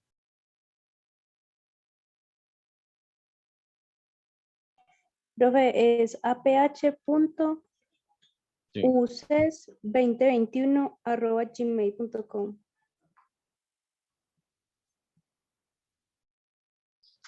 5 minutos de receso.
Hola. Entonces, les he enviado a su correo, tal que me dieron todo el material de los 2 exámenes. ¿Listo? La primera parte va a incluir esto hasta la parte de ojo y oído. ¿Listo? Esto más lo de ojo y oído que lo vamos a terminar. ¿Listo? Y el segundo examen es lo que vemos después. Ahí van a encontrar un taller orientador, van a encontrar todas las presentaciones y van a encontrar las imágenes muy típicas de las que vamos a utilizar en la parte del práctico. ¿Listo? Bueno. Entonces, les decía que eso se llama radiculopatías. También se puede dañar por enfermedades degenerativas como las que miramos, como la esclerosis lateral amiotrófica. Y este herpes zóster es lo que los pacientes llaman culebrilla, que se dañan los nervios de una raíz nerviosa, de un dermatoma nervioso, que es por el virus de la varicela que se reactiva. Y la poliomielitis, que es una enfermedad que afortunadamente está muy controlada, es una enfermedad que dañaba las neuronas motoras de la médula espinal, y los pacientes son esos pacientes que ustedes veían en la calle caminar como todos torcidos porque tenían problemas a ese nivel. Afortunadamente, pues ya las poliomielitis son muy raras. Estos son algunos de los reflejos que nosotros probamos. Este es el reflejo bicipital, estamos valorando C5, C6. Este es el estilo radial, que se valora la raíz C5, C6. Este es el tricipital que evalúa C6 y C7. Esta es otra manera de evaluar el tricipital. Este es en la apófisis estiloides, aquí por debajo, se llama el cúbito pronador, C7, C8. Estos son los reflejos cutáneos abdominales, dependiendo en donde lo haga, en la parte superior T6, T7, en la parte media T8, T9, en la parte inferior T10 o T11. Yo le paso al paciente un objeto romo y se contrae el músculo. Este es el reflejo cremastérico, ya lo hablamos. Se soba la cara interna del muslo y el testículo sube. Eso es un mecanismo para proteger el testículo contra el aumento del calor. Si está muy frío, el testículo se acerca al cuerpo, si hay mucho calor, se aleja de él, porque los espermatozoides son viables 2 a 4 grados por debajo de la temperatura corporal. Este es el reflejo pues, más conocido, que es el reflejo rotuliano o patelar, mide el nivel L2, L3, L4. Es otra manera de palpar, de hacer el patelar. Este es el aquiliano, es otra manera del aquiliano. Y este es un reflejo que se llama el reflejo cutáneo plantar o de Babinski. Este reflejo, cuando uno le hace al paciente con un objeto romo, aquí, le hace así, el dedo se va para arriba. Si el dedo se va para arriba, el reflejo es positivo y le dice a uno que hay un daño de neurona motora superior. En las personas normales, cuando uno le hace con una cosa aquí, o los dedos se separan o los pies, o el pie tiende a bajar. Recuerden esto, que el reflejo de Babinski en menores de 18 meses es positivo y no significa patología. Bueno, entonces ya les mencionaba pues el reflejo de Babinski. Este es un signo de rigidez de nuca que se llama el signo de Kerning. Está asociado a meningitis. Es otra manera de evaluar el Kerning. Se llama el signo de Bruksinski. Uno trata de que con el paciente se toque con la barbilla el pecho y al hacer eso inmediatamente flexiona los pies. Bueno, y entonces tómenle foto a este. Síndrome de neurona motora inferior. Ocurre cuando se lesiona el asta anterior, las raíces anteriores o el nervio periférico. ¿Cuáles son las manifestaciones del síndrome de neurona motora? Atonía, que es lo que nosotros llamamos parálisis flácida. Arreflexia, que significa sin reflejos. Atrofia muscular, músculo que no se mueve se atrofia. Y se generan fasciculaciones. Es que el músculo, como se queda sin la inervación, entonces él aprovecha la acetilcolina que hay en la sangre, no como neurotransmisor, sino como sustancia que hay en la sangre, y se generan movimientos de pedazos de músculo. Y eso se llaman fasciculaciones. Entonces el paciente le dice a uno, pero a mí cada rato se me contrae. Sí, se contrae, pero cuando usted no lo dijo, sino que se llama así fasciculaciones. El otro es el síndrome de motoneurona inferior. Ocurre cuando se lesiona la vía piramidal.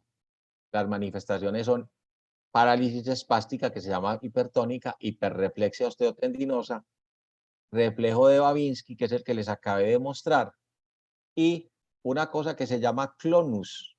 Clonus es que cuando yo le genero el reflejo genera un movimiento de ida y de venida. Entonces yo le pego, entonces viene y va.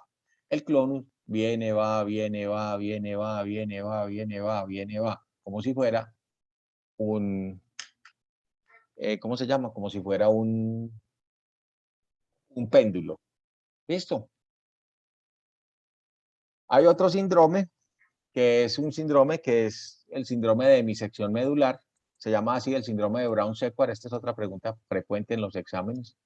Aquí está la médula. Entonces se corta media médula. Y entonces como unas vías se pasan por debajo y otras se pasan por arriba, entonces genera manifestaciones diferentes. Si un paciente tiene una hemisección medular, en el lado donde se cortó la médula, se generan manifestaciones de neurona motora superior por debajo del nivel lesionado y manifestaciones de neurona motora inferior en el lugar donde se lesionó, porque si se rompió la médula ahí, se dañó la neurona ahí. Se generan manifestaciones del cordón posterior, que son pérdida de la vibración, posición y tacto discriminativo, pero del mismo lado. Porque se acuerdan que esta es la médula. Pues miren, esta es la médula. Y aquí están los cordones posteriores, los fascículos de ¿cómo se llaman? De cuneiforme y el otro que le dicen el fascículo, que son los fascículos de Bol y de Gurdjieff, que es el gracilis y el cuneiforme y el gracilis, que llevan la información propioceptiva. Entonces, como se dañó media médula, entonces se dañaron los de este lado, por eso es ipsilateral. Entonces, estas son las manifestaciones del mismo lado. Pero como algunos vías entran y se pasan para este lado y suben, y como se dañó este lado, entonces yo voy a tener manifestaciones del otro lado, del lado contralateral. Y entonces yo voy a encontrar que mi paciente tiene manifestaciones del espinotalámico lateral. ¿Por qué me lo tira encima? Para que Hola. sienta. No, déjelos por ahí. Vea. ¿Por qué Hola. me los tira encima? Déjelos por ahí. Hola. Hola.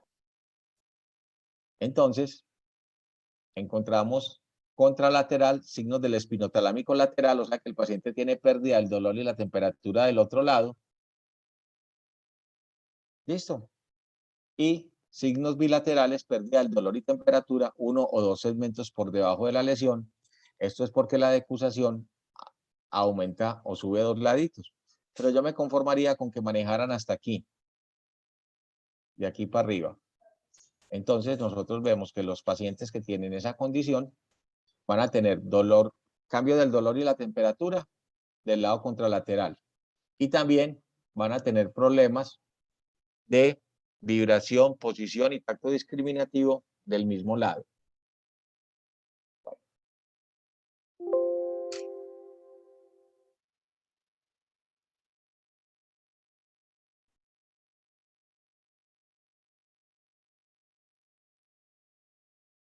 Ven un segundito.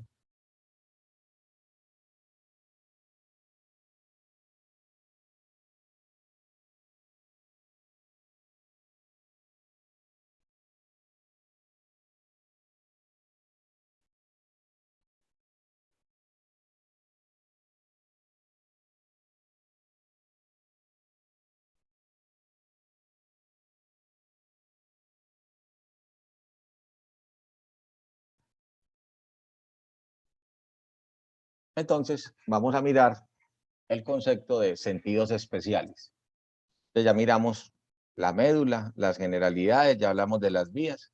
Y entonces vamos a empezar a mirar una cosa que es muy importante. Aquí vamos a compartir parte de ojo y oído.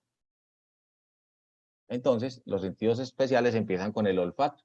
El olfato es un sentido químico. La nariz humana tiene más o menos 10 a 100 millones de receptores para el olfato en el epitelio olfatorio, en la parte superior de la cavidad nasal. Se dice que ese epitelio olfatorio cubre la superficie inferior de la lámina cribosa del etmoides y se extiende por los cornetes nasales superiores. Este es el área olfatoria. Esa área tiene un color un poquitico más amarillo que toda la mucosa del techo de la cavidad nasal. Entonces, este es el área olfatoria a la que ustedes están viendo. Ahí están las neuronas que tienen un moco sobre el cual ese moco cae en las partículas odoríferas, las neuronas reciben... Sí. Qué pena, se ve una diapositiva azul. Ah, no.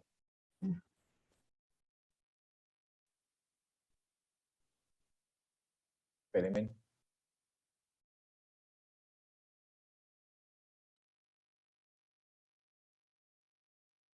Ahí sí se ve. No. Sentidos No, especiales. no, profe. No. No,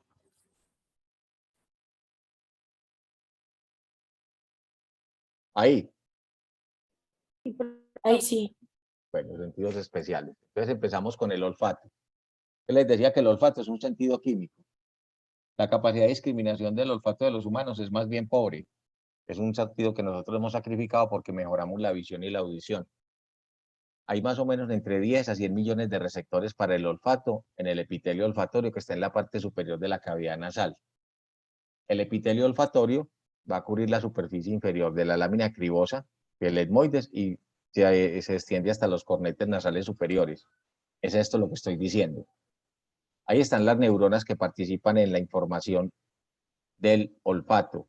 Estas neuronas tienen un moco. Sobre ese moco caen las partículas odoríferas y reciben la información y generan un potencial de acción que se lleva al nervio, al primer par craneal, que es el nervio olfatorio. Entonces aquí encontramos epitelio olfatorio. Aquí hay unas glándulas que se llaman glándulas olfatorias o de Bowman. Aquí hay unas neuronas que son neuronas bipolares y hay otras células que ustedes ven acá que se llaman células basales, que también son células capaces de regenerar estas células, y otras células que se llaman células de sostén. Entonces, este es el epitelio olfatorio que va a tener receptores olfatorios, células de sostén y células basales. Entonces, el olfato tiene tres tipos de células: unas células receptoras, unas células de sostén y unas células que vamos a llamar basales. Aquí estamos viéndolas pues como tal. Esta es una dendrita que es parte de la neurona. Las células de sostén, esto es una información muy general, son epitelio cilíndrico, están en la mucosa de la nariz de esa área y son las que ayudan a alimentar y a mantener las otras. Y las células basales son las células que están en la base, comillas, y son las células que se van a ir dividiendo para ir reemplazando las células olfatorias que uno vaya dañando con el tiempo. A medida que me voy volviendo viejo, la capacidad de reparación se va dañando. Entonces, por eso los viejitos tenemos más dificultades con el olfato. Igual sucede con el gusto. Hay unas glándulas que se llaman glándulas olfatorias, que yo les dije que se llamaban glándulas de Bodmer, producen el moco sobre el que caen las moléculas odoríferas para que las neuronas puedan interpretar el olor. Cuando yo tengo gripa, estas glándulas olfatorias producen un moco más grande, más filante, más espeso, entonces las moléculas odoríferas no alcanzan a llegar a los receptores olfatorios, y eso es lo que explica por qué cuando tenemos infecciones respiratorias, infecciones de la nariz, muchachos, a nosotros nos empieza a dar dificultad olfatear las cosas. Bueno, entonces esto llega, la parte olfatoria llega a una parte sensitiva de la corteza, que es el área olfatoria de la corteza cerebral. Esa área tiene la capacidad de recordar. Entonces, por eso a veces uno dice, ve, esto huele como, tiene el mismo olor que tenía la casa de mi abuelita. Y hay una cosa que a los viejos nos da rabia, pero que es verdad. A medida que uno va volviendo viejo, el metabolismo graso se altera y entonces uno empieza en el sudor a sacar parte de la grasa. Entonces los viejitos nos duele mucho, pero tenemos un olor diferente porque esa grasa genera cambios en el aroma que uno expide. Entonces la gente dice, ah, eso huele a viejo. No es mentiras que haya algo de cierto, pues obviamente los viejitos, que estamos muy viejitos, ¿qué hacemos? Nos bañamos muy bien, le echamos mucho jabón para quitar esa grasa y tratar de no oler a viejo. Sin embargo, a pesar de eso, pues obviamente muchas personas seguirán oliendo a viejo, o seguiremos oliendo a viejo, pues yo no sé si, porque como uno no se olfatea a sí mismo, entonces hay que llevar una información sensitiva a la corteza olfatoria, que tiene la capacidad de recordar. También puede generar algunas respuestas emotivas, emociones. En los humanos se ha perdido muchísimo, pero cuando las mujeres ovulan, el día de la ovulación, las mujeres les cambia el sudor, y al cambiarles el sudor les cambia el olor, y entonces uno podría, en teoría, solo en teoría, que saber qué día está ovulando una mujer, y ese día supuestamente, el día de la ovulación, las mujeres supuestamente, no es verdad, solo dice desde la fisiología animal, sería el día más fácil o el día de mayor posibilidad de tener relaciones sexuales, porque inicialmente la reproducción, muchachos, se diseñó, perdón, las relaciones sexuales se diseñaron para mantener la especie. Entonces, cuando las mujeres ovulan ese día, supuestamente hay mayor facilidad. Eso es mentira, es porque las mujeres, como son tan inteligentes, ya controlan esas sensaciones. En los animales es lo que ustedes conocen como los ciclos de estro o de disponibilidad pues para la procreación. Esto no me interesa mucho, yo no les voy a complicar con esto. Lo que sí quiero que recuerden es que los trastornos del olfato son osmia. Entonces, si estoy sin olfato, se llama anosmia. Si tengo poco olfato, se llama hiposmia. Si tengo mucho olfato, se llama hiperosmia. Y si tengo trastornado el olfato, se llama disosmia. Si lo que huelo me huele maluco a toda hora, se llama cacosmia. Como siempre, las mujeres son mejores que los hombres, no lo digo yo, lo dice la fisiología. Entonces las mujeres suelen tener un sentido de olfato más agudo que los hombres, y específicamente en el periodo de la ovulación. Esto tiene que ver mucho con la selección de la pareja. Obviamente fumar pues es una cosa de dinosaurios, daña los receptores olfatorios. Listo. A medida que uno se va volviendo viejo, pues pierde la capacidad de olfatear. Listo. Y se dice que los mayores de 65 años, ¿cierto? ya van a tener problemas importantes de la olfacción. Y el 75% de más de 80 años ya tienen problemas definitivos sobre la olfacción. El otro sentido es el gusto. El gusto es un sentido también químico. Olfato y gusto se integran en la parte del cerebro, en la misma parte del cerebro, y por eso es que olfato y gusto van de la mano. Entonces, en ese contexto de olfato y gusto que van de la mano, cuando una cosa huele bien, generalmente sabe bien. Nosotros hablamos de 5 gustos primarios, que es agrio, dulce, amargo y salado. Hasta hace como unos 10, 15 años solo se conocían estos 4 gustos. Hoy en día ya se agrega un quinto sentido gustativo que se llama el umami, que es como equivale a jugoso y sabroso. Los sabores que no son umami son combinaciones de los 4 gustos primarios. Entonces, por eso a veces la carne tiene gran sabor cuando la carne es jugosa, cuando está en sus propios jugos puede ser muy sabroso. En la lengua hay unas papilas, no solo en la lengua, es una bestialidad, en la lengua, en el paladar, hay papilas gustativas que contienen receptores para el sentido del gusto. También hay una transducción neuronal, una comunicación de sinapsis, pero en eso pues no me voy a detener. Nosotros tenemos aproximadamente 100.000 papilas gustativas que con la edad también van disminuyendo. Están sobre la lengua, sobre el velo del paladar, sobre la faringe y la epiglotis. Sobre el paladar es bastante obvio. Cualquiera que haya robado leche clean sabe eso. O no le queda pegada la leche clean o no le da esa condición. Las papilas gustativas van a tener 3 tipos de células epiteliales, células de sostén, células receptoras y gustativas y células basales que también se pueden llamar células madre. ¿Qué hacen las células basales? Regeneran las receptoras gustativas y la de sostén. Cuando uno se vuelve viejo, ya las basales no son tan eficientes y entonces pasa ese problema. Aquí ustedes ven la lengua. Entonces, aquí estas son las papilas circunvaladas o caliciformes. La lengua tiene, este es el receptor gustativo, que se regenera cada 10 días. Si alguno de ustedes alguna vez se ha quemado la lengua, nota que en los primeros días las cosas no le saben bien, pero más o menos a medida que va pasando el tiempo se va recuperando porque esto se gasta 10 días en volverse a producir cuando uno se quema la lengua. Es el receptor gustativo. La lengua tiene una B que se llama la B lingual. Los 2 tercios anteriores y el tercio posterior. En el tercio posterior está la amígdala lingual.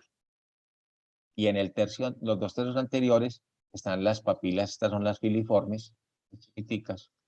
Estas son fungiformes. Y entonces, muchachos, la inervación de la lengua es una cosa grande que nosotros debemos recordar. Los 2 tercios anteriores tienen una inervación sensitiva general, que es por el nervio lingual, que es una rama del trigémino, y la sensibilidad gustativa especial, o sea, los sabores que acabo de mencionar, es por el nervio cuerda del tímpano, que es una rama del facial, que llega a la lengua a través del nervio lingual. Este nervio cuerda del tímpano se origina en la cavidad timpánica. Por eso algunos pacientes que tienen otitis, muchachos, pueden tener trastornos de la sensibilidad gustativa y le dicen a uno que las cosas no le saben lo mismo. Ahí ven una papila gustativa, pues el sentido del gusto. Y hay 3 tipos de papilas. Papilas caliciformes, que contienen entre 10.000 y 300 papilas, entre 100 y 300 papilas gustativas. Las papilas pungiformes, que están dispersas sobre la lengua, con cerca de 5 papilas gustativas cada una. Y las papilas filiformes, que están en los surcos laterales de la lengua, y generalmente la mayoría de estas papilas se degeneran en la infancia. Bueno, las filiformes cubren toda la superficie lingual, contienen receptores táctiles, pero no papilas gustativas. Esto es para sentir que uno tiene algo en la boca y que se degeneren reflejos para producir salivación. Ahí pues tenemos la lengua.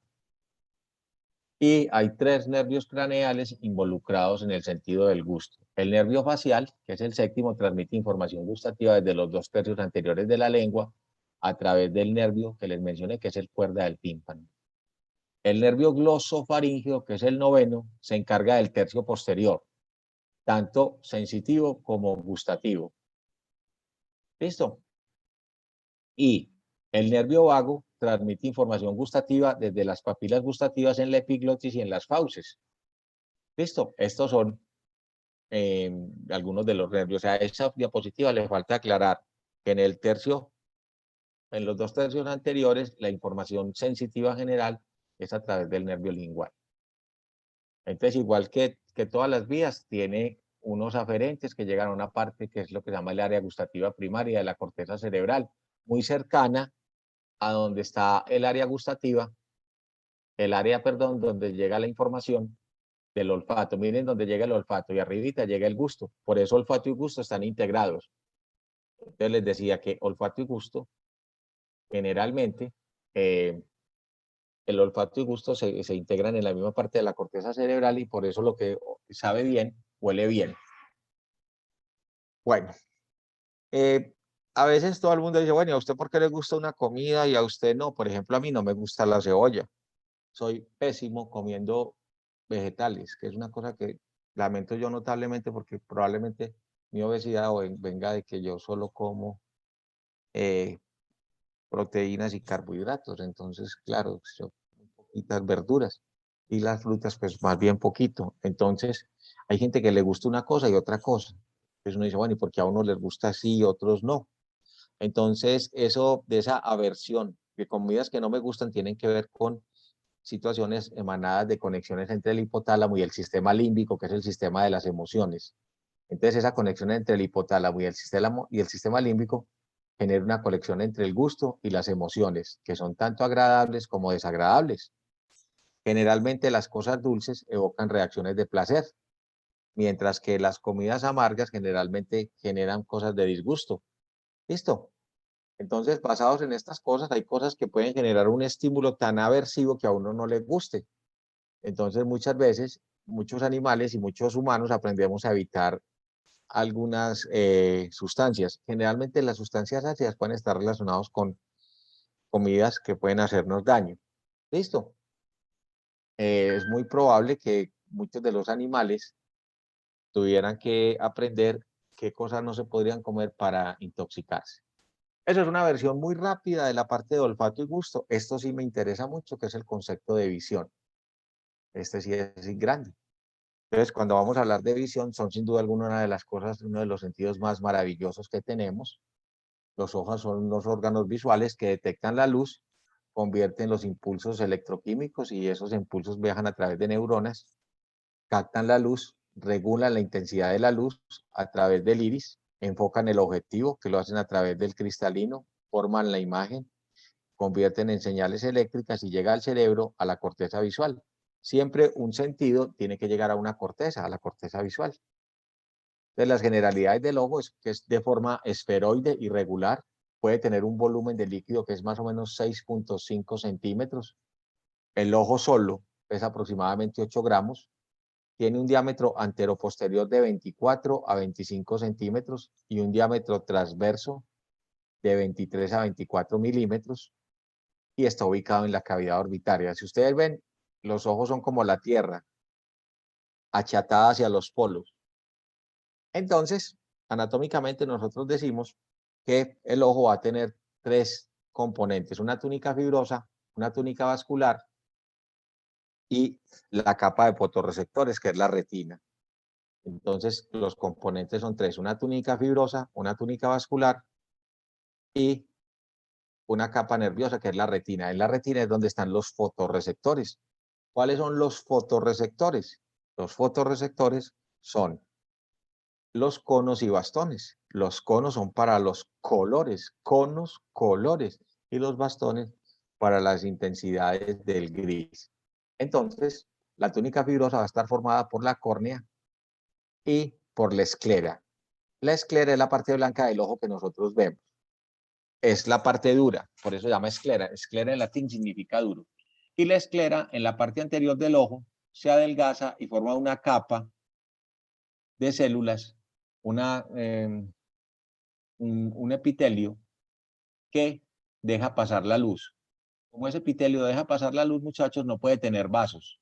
Entonces aquí viene un concepto gigantescamente importante. La córnea es avascular para que puedan pasar los rayos, no pueden tener vasos. La córnea se nutre de las lágrimas y del parpadeo. Se mantiene limpia por el parpadeo como un efecto parabrisas.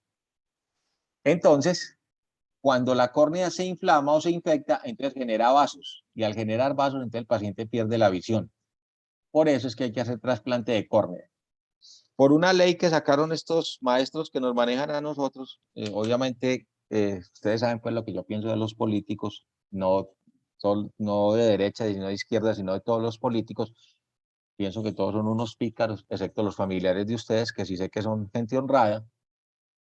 Por una ley que sacaron esos maestros, todos los colombianos somos donantes, es decir, yo, Fabián Guerra, nunca dije nada, entonces me morí, el Estado puede coger mis órganos y trasplantarlos, y no hay que pedirle permiso a nadie.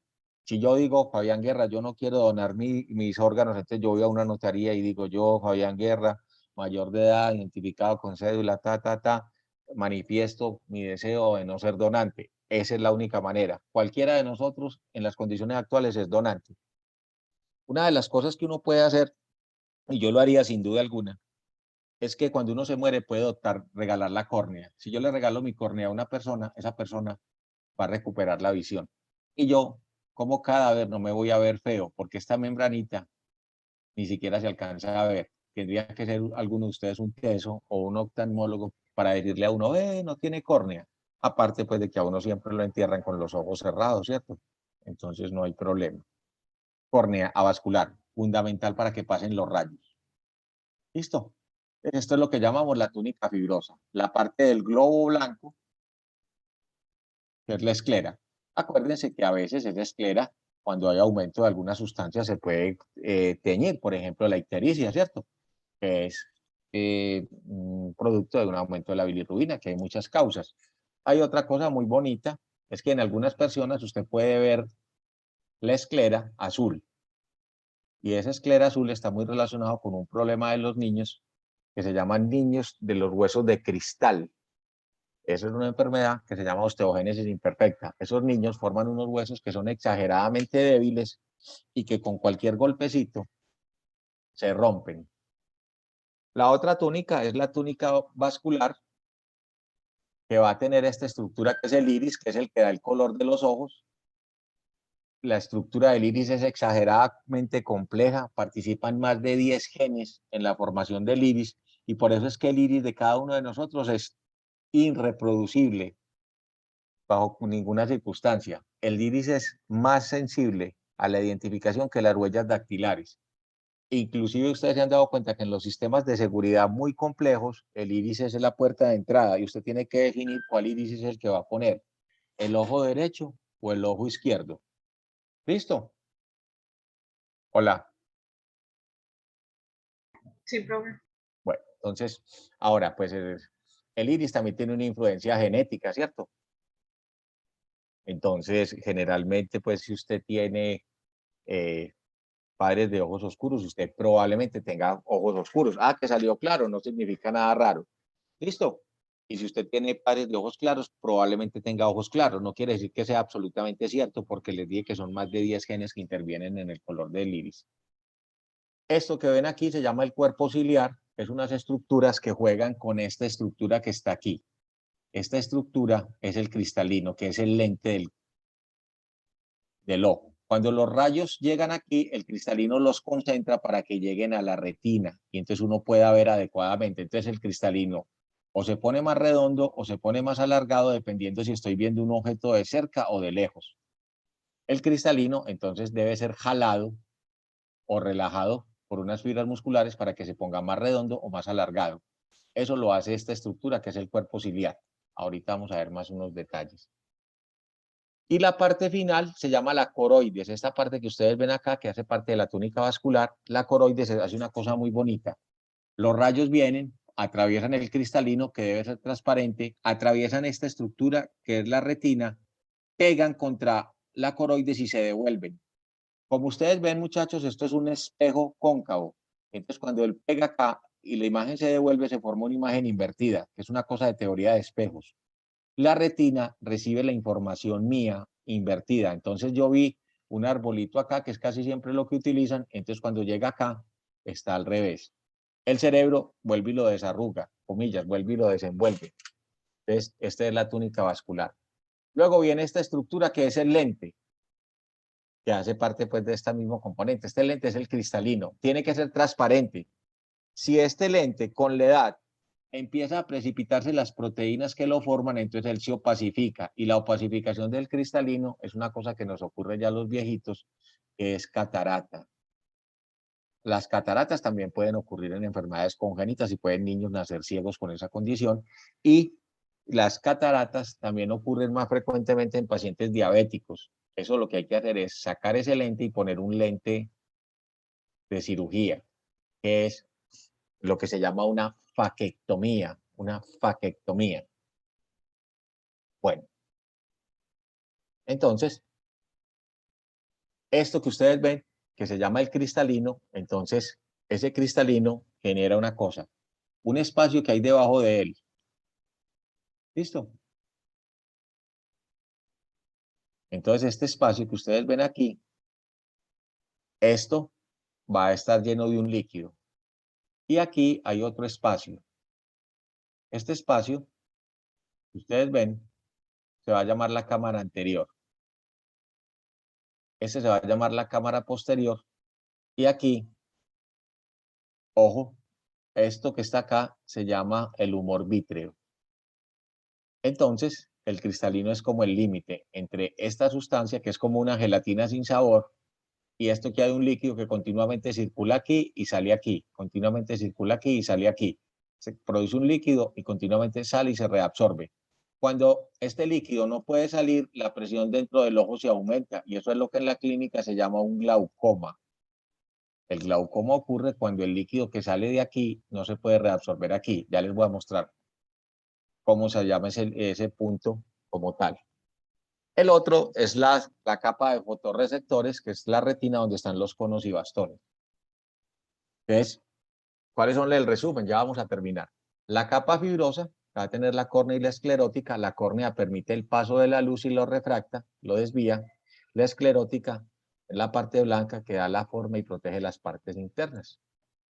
La capa vascular va a estar formada por el iris, que es el que regula la cantidad que entra en el globo ocular, porque el centro del iris es la pupila. Luego viene el cuerpo ciliar, que es este que ustedes ven aquí, que secreta ese líquido que sale por aquí y se reabsorbe por aquí. Ese líquido secreta el humor acuoso y modifica la forma del cristalino para la visión cercana o lejana. ¿Listo? Que es lo que se llama la acomodación. Y la coroides, que suministra la irrigación sanguínea y absorbe la luz que entra. Esto es una cosa muy importante. La retina no tiene vasos.